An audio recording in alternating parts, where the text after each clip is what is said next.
Now, there are far-reaching implications for an IMF bailout. It'll affect many aspects of our lives, including education.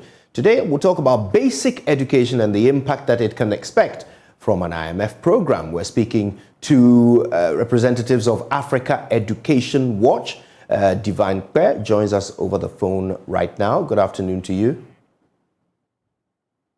Actually, yeah, Divine is on Zoom. Yes, you're on Zoom, I can see. Thanks for making the time to speak to us. So how do you read this? What is your anticipation of how this IMF program and whatever conditionalities it comes with will affect basic education here in Ghana?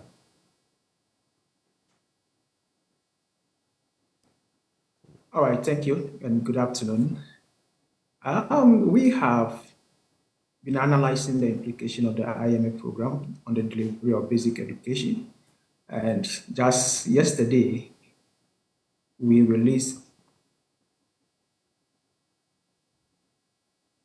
notice that hello? Yes, go ahead, Divine. We can hear you. Okay, all right.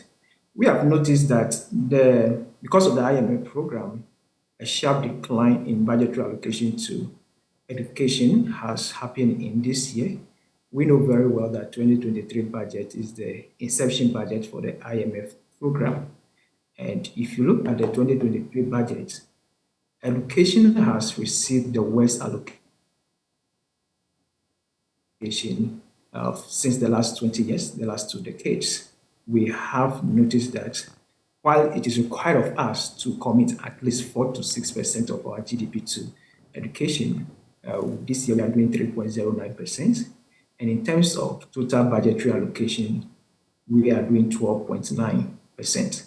And as I mentioned earlier, this is the worst allocation we've ever done in the last 2 decades. In fact, if you trace all the way back to 2012, you'd have noticed that we have allocated about 8% of GDP to education before, and about 28% of total budgetary going to education. We have ever done that before. So this year, the inception budget has shown that there is a decline. And if you project further to the next 2 years, which also fall within the IMF program, you'd have noticed that still the budget has declined in terms of GDP allocation in 2024 and 2025, and in terms of total government allocation in 2024 and 2025. Health fund is one of the domestic source of education financing that has also badly been affected. We know that in 2017, the finance minister was in parliament to submit a bill, the IMF funds capping and realignment bill, which received a total approval by parliament to become an act. And what that means is that GET fund and other 13 statutory funds have been at 25%. Just last year, December 20th or 21st, an amendment to that act happened, which reduced the capping from 25% to 17.5%. And it's all because government will need more money to divert from these EMF funds to support its budget implementation. So what that means is that when you and I buy stuff and we pay GET fund levy, in simple terms, the finance minister says, I'm not going to give the 100% of money to GET fund for whatever they need that for. I'm under discretion as to what I'll need to give to them. And since the capping of the GET fund, we have noticed that an average of 40% of the fund has been diverted to other sectors. And if you want to, the current reamendment, if you strictly want to interpret it, it means that we could be seen to at most 80% of the GET fund levy being diverted to other sectors. Mm. Now, and since it that so this is the right. I suppose we'll have to work a bit harder on that connection. But the IMF is also interested in Ghana as a country pushing for pro-poor policies, poverty alleviation policies. I think we've lost Divine. Divine, if you can hear me, I'm talking about the fact that the IMF expects the government of Ghana, as part of this program, to also push for pro-poor policies and social interventions. Do you see any of that trickling down into benefits in the basic education sector? Not really, because if you look at one of the pro-poor policies, which is the Ghana School Feeding Program, benefiting the Ghanaian students, you'd have noticed that this year, 2023, 969 million has been budgeted for the school feeding program. Next year, the amount will remain the same.